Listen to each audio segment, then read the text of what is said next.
भोपाल के पानी टंकी हादसा मामले में हबीबगंज थाना पुलिस की कार्रवाई। अज्ञात लोगों के खिलाफ किया गैर इरादतन हत्या का मामला दर्ज। हादसे में हुई थी 7 लोगों की मौत। प्रदेश में भूमाफिया का आतंक। शिवपुरी में आदिवासी महिला से हथियाई 90 बीघा जमीन। अधिकारियों ने मूंदी आंखें।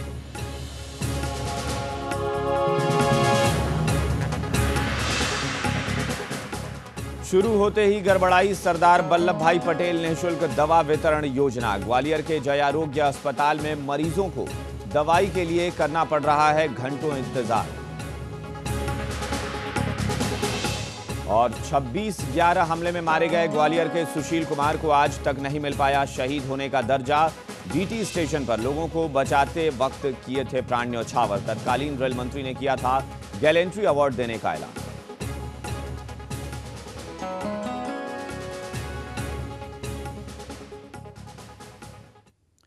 नमस्कार, खबर भारती में आपका स्वागत है। सुबह के 7 बज चुके हैं और मध्य प्रदेश की तमाम खबरों के साथ मैं हूं अभिषेक कात्यायन।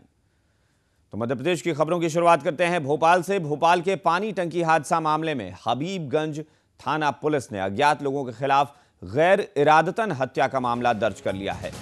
पानी की टंकी ढह जाने से उसके मलबे के नीचे दबकर 7 लोगों की मौत हो गई थी, जबकि हादसे में 20 से ज्यादा लोग घायल हो गए थे। रविवार रात को यह हादसा हुआ था जब एक पानी की टंकी ढह गई थी और इस पानी के टंकी के गिरने से दबकर उसके मलबे में दबकर 7 लोगों की दर्दनाक मौत हो गई थी और करीब लगभग 2 दर्जन लोग घायल हुए थे। जो अभी कई सारे घायल ऐसे हैं जो अभी अस्पताल में जिनका इलाज भी चल रहा है।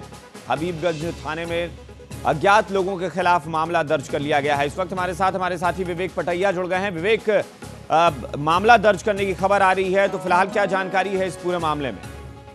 जैसे मैं आपको बता दूं कि दिन प्रतिदिन इस टंकी हादसे में नए विवाद खड़े हो रहे हैं। प्रशासन भी सख्त हो गया है और जो कल ही मानव अधिकार आयोग ने जो है नगर निगम कमिश्नर को नोटिस दिया इस मामले में और अज्ञात लोगों के खिलाफ मामला दर्ज किया है। कई लोग दोषी है इसमें।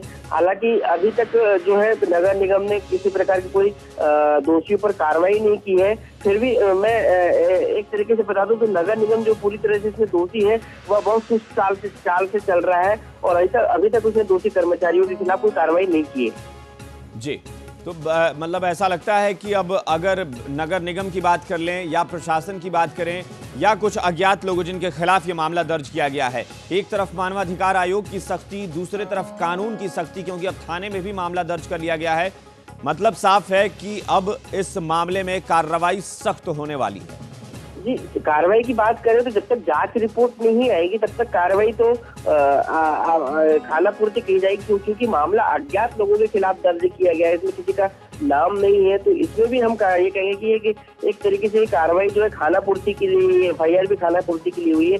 जब तक पूरी जांच रिपोर्ट नहीं आएगी तब तक हम ये नहीं कह सकते कि लोगों के ऊपर जो सख्ती से कार्रवाई होगी। जी बिल्कुल, हमारे साथी विवेक पटैया बता रहे थे कि अज्ञात लोगों के खिलाफ मामला दर्ज किया गया है। हबीबगंज थाना पुलिस ने यह मामला दर्ज हुआ है।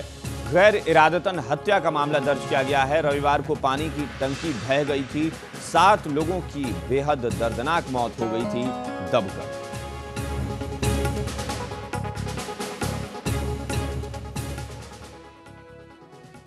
और एक और अहम खबर भोपाल से ही है इसी मामले में।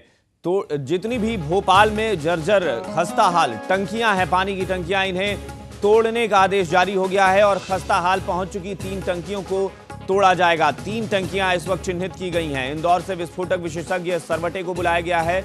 नगर निगम ने ये आदेश दिए थे। महापौर कृष्णा गौर की तरफ से ये आदेश दिया गया था। रविवार को भोपाल में जिस तरह से टंकी गिरने का हादसा हुआ उसके बाद से लगातार नगर निगम की तरफ से अब कार्रवाई शुरू हो गई है। महापौर कृष्णा गौर ने आदेश दिया था कि भोपाल में जितनी भी खस्ताहाल टंकियां हैं उन्हें तोड़ा जाएगा। विवेक, कितनी ईमानदारी से, कितनी त्वरित कार्रवाई कर रहा है नगर निगम इस घटना के बाद से? 3 टंकियां फिलहाल चिन्हित कर ली गई हैं। जी अभिषेक, मैं आपको बता दूं कि हादसा होने के बाद जो है उसी समय महापौर कृष्णा गौर ने ये आदेश दिए थे कि जितनी भी जर्जर टंकियां हैं उनको चिन्हित किया जाए और उनको तोड़ने की कार्रवाई की जाए। उसके बाद जो है एक आपातकालीन बैठक भी हुई नगर निगम की और उस बैठक में ये फैसला लिया गया है कि जितनी भी चिन्हित टंकियां हैं उनको तोड़ा जाए। इसी सिलसिले में जो है आज 3 टंकियां भोपाल में तोड़ी जाएगी। सरवटे जो है विस्फोटक विशेषज्ञ है उनको बुलाया गया है इंदौर से और वो इन टंकियों को डायनामाइट की मदद से तोड़ेंगे। सुंदर नगर जो है छोला पर वहां से इसकी शुरुआत होगी और आज इन 3 टंकियों को इस क्रम में तोड़ा जाएगा। इसके बाद भी ये क्रम जारी रहेगा। जी, तो फिलहाल अभी 3 टंकियों को चिन्हित किया गया है, लेकिन क्या लगता है विवेक, अगर भोपाल की बात करें तो पानी टंकियां सब कितनी पुरानी हैं? क्या और भी टंकियां हैं भोपाल शहर के अंदर जो वाकई बहुत पुरानी हैं और जिनकी हालत खस्ता हो चुकी है? जैसे मैं आपको बता दूं कि जो डेडलाइन होती है टंकियों की वो लगभग भोपाल में जो टंकियां हैं अधिकतर टंकियों की डेडलाइन खत्म हो चुकी है। करीब 20 टंकियां तो ऐसी है जो जर्जर हो चुकी है और जिनको तत्काल उस जगह से हटा देना चाहिए, नहीं तो वो एक तरीके से हादसा फिर कहीं न कहीं हो सकता है। और कई टंकियां ऐसी है जिनको जो है निर्माण तारीख से करीब 20 साल 25 साल हो चुके हैं और उनको वहां से हट जाना था अभी तक, लेकिन नगर निगम खाना पूर्ति करते रहा है। हर महीने इनकी जांच होनी चाहिए, हर महीने इनकी सफाई होनी चाहिए। किसी प्रकार की रिपोर्ट अभी तक जो है ये खाना पूर्ति कागजों में रिपोर्ट आती है, लेकिन ये हादसा होने के बाद एक तरीके से देखा जाए तो नगर निगम की आंख खुलते नजर आ रही है और अब जो है लगातार इसकी मॉनिटरिंग होने की संभावना है। चलिए, लेकिन देखना ये होगा कि ये कार्रवाई सिर्फ अभी शुरुआती है या फिर आगे भी इस तरह की कोशिश चलती रहती है, क्योंकि अक्सर हाँ ऐसा होता है कि दुर्घटना होने के बाद, कोई हादसा होने के बाद कुछ दिनों तक सुगबुगाहट दिखती है, उसके बाद फिर मामला धीरे धीरे ठंडे बस्ते में चला जाता है। लेकिन भोपाल नगर निगम की तरफ से, भोपाल नगर निगम की महापौर की तरफ से कार्रवाई का और जल्द से जल्द कार्रवाई का जो आश्वासन दिया गया था, फिलहाल उस पर जरूर दिख रहा है कि कुछ कोशिश हो रही है। 3 पानी की टंकियां आज भोपाल में तोड़कर गिरा दी जाएंगी।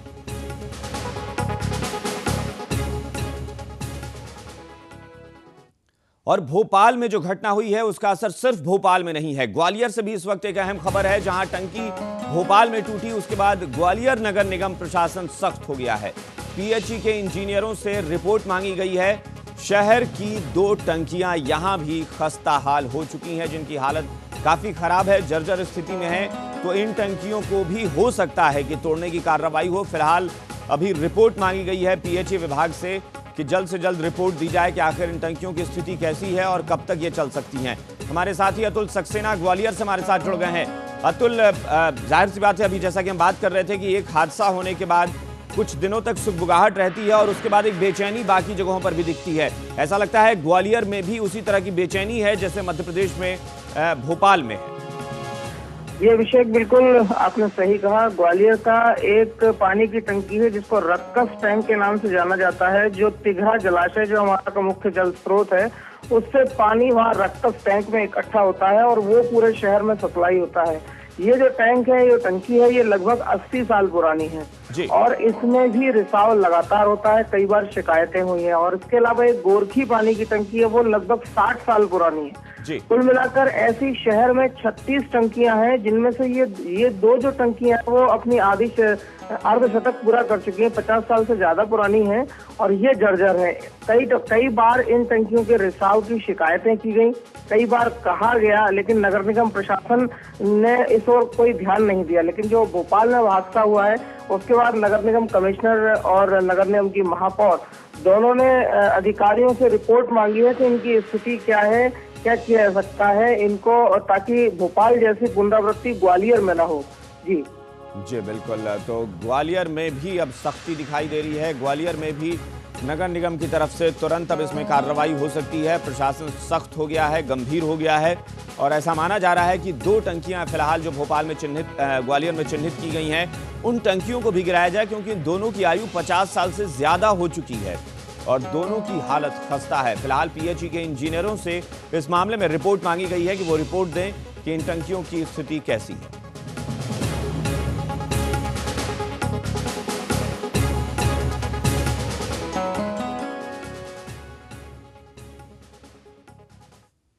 और बुलेटिन में फिलहाल रुकते हैं एक छोटे से ब्रेक के लिए, लेकिन ब्रेक के बाद फौरन लौटते हैं।